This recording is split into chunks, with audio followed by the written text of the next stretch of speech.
જો તમે જીઓ, વીઆઈ કે પછી એરટેલનું કાર્ડ રાખો છો ને તો એક બહુ જ મોટા સમાચાર સામે આવ્યા છે, કારણ કે હવે ફરી એકવાર રિચાર્જના ભાવ વધવાના છે 12 થી 15%. મહત્વની વાત તો એ છે કે આગળના સમયમાં એરટેલ જે કામ કરવા જઈ રહ્યું છે ને એ કદાચ કોઈએ વિચાર્યું પણ નહીં હોય કે એરટેલ પણ આવું કામ કરી શકે છે. એરટેલ હવે આગળના સમયમાં અમુક જે રિચાર્જ હતા એ ગાયબ કરી નાખ્યા છે અને એના બદલે હવે તમારે મોંઘા જે રિચાર્જ છે ને એ કરાવવા પડશે.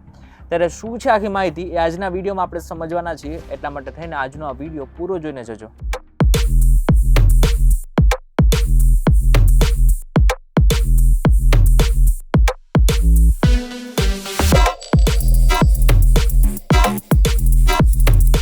નમસ્કાર, welcome back folks VTV digital પર તમે જોઈ રહ્યા છો ડેલી ડોઝ. હું છું આપના દોસ્ત કરણ ચડોતરા. સૌથી પહેલા આપણે વાત કરી લઈએ એરટેલની. એરટેલે પોતાનો એક પ્લાન છે 299 રૂપિયાનો. એ 299 રૂપિયાનો પ્લાન ગાયબ કરી નાખ્યો છે અને મોટાભાગના લોકોને એની ખબર પણ નહીં હોય. ખાસ કરીને એ પણ એવું સમજવા જેવું છે કે 299નો જે પ્લાન ગાયબ કર્યો એના બદલે હવે 349 રૂપિયાનું તમારે રિચાર્જ કરવું પડશે. અને આમ જોવા જઈએ તો 50 રૂપિયાનો ફરક પડે છે. તમને એમ થતું હશે કે 50 રૂપિયામાં શું થશે, પરંતુ 50 રૂપિયા મહિને થાય એટલે સમજી શકાય છે કે એક વર્ષમાં 600. અને જો આવું માત્ર એક કંપની નહીં આખા ટેલિકોમ માર્કેટમાં થવા લાગે તો તમારું જે મોબાઈલનું બિલ છે એ ખૂબ જ વધારે આવી શકે છે. ખાલી 299 નહીં પરંતુ 579, આની સાથે સાથે 619 અને 649 જેવા કેટલાક પ્લાન્સ બંધ કરવા જઈ રહ્યા છે. કેટલાક રિપોર્ટમાં તો 319 અને 799 જેવા અન્ય પ્રાઇસ પોઈન્ટ્સ પણ દૂર થવાની માહિતી છે. હજી આખું એરટેલનું ગણિત છે ને એને થોડું સમજવું પડશે. 349 પ્લાનની અંદર 2 GB પર ડે ડેટા મળે છે. એટલે અહીં એક ઇન્ટરેસ્ટિંગ કેલ્ક્યુલેશન છે. 299 માંથી 349 એટલે કે 50નો વધારો ટકાવારીમાં લગભગ 16.7% થાય. પરંતુ એટલું મહત્વનું છે કે આનો અર્થ એ નથી કે એરટેલે દરેક પ્લાન્સમાં ટેરિફમાં 16.7%નો વધારો કર્યો છે. એટલે આમ જોવા જઈએ તો એરટેલે કોઈ ભાવ નથી વધાર્યો, પરંતુ એરટેલે અમુક જે પ્લાન છે ને એને બંધ કરી નાખ્યા છે અને કસ્ટમરને બીજા પ્લાન તરફ શિફ્ટ કરી નાખ્યા છે. એટલે આમ જોવા જઈએ તો 50 રૂપિયા કરીને એરટેલ કેટલું કમાઈ જશે એ તમે સમજી શકો છો, કારણ કે એરટેલના પોતાના કરોડો યુઝર છે. એ બધા જ પાસેથી જો 50 રૂપિયા પણ વધારે લેવા માંડે તો કંપનીનો મુનાફો એટલે કે જે નફો છે એ ઘણો વધી શકે છે. હવે આખી જે ગેમ છે એ શું કામ રમવામાં આવી રહી છે તેની પાછળનું જે રીઝન છે એ છે ARPU. હવે ARPU શું છે? ARPU નું ફૂલ ફોર્મ થાય છે એવરેજ રેવન્યુ પર યુઝર્સ.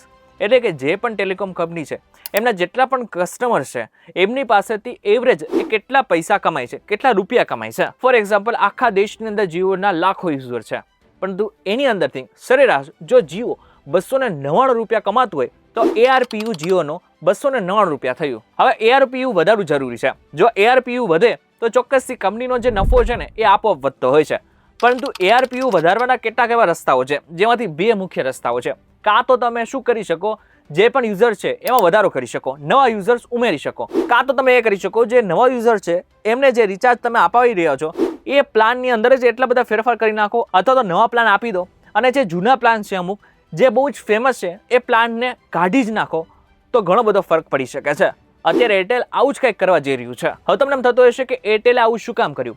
નફો કમાવાની વાત તો બહુ જ સામાન્ય છે, પરંતુ બીજા પણ કેટલાક રીઝન છે. એક ટેલિકોમ કંપનીને નેટવર્ક બનાવવું પડે છે. 4G અને 5G infrastructure, spectrum, tower, fibre, maintenance, technology upgrade, customer service અને સતત વધતો ડેટા કન્ઝપ્શન. હવે તમને એ સમજાવી દઉં કે એકચ્યુઅલમાં જે 50 રૂપિયાનો વધારો છે એનાથી કસ્ટમરને એટલે કે તમને કેટલો ફરક પડશે. ધારો કે તમે 299નો પ્લાન દર 28 દિવસે કરો છો.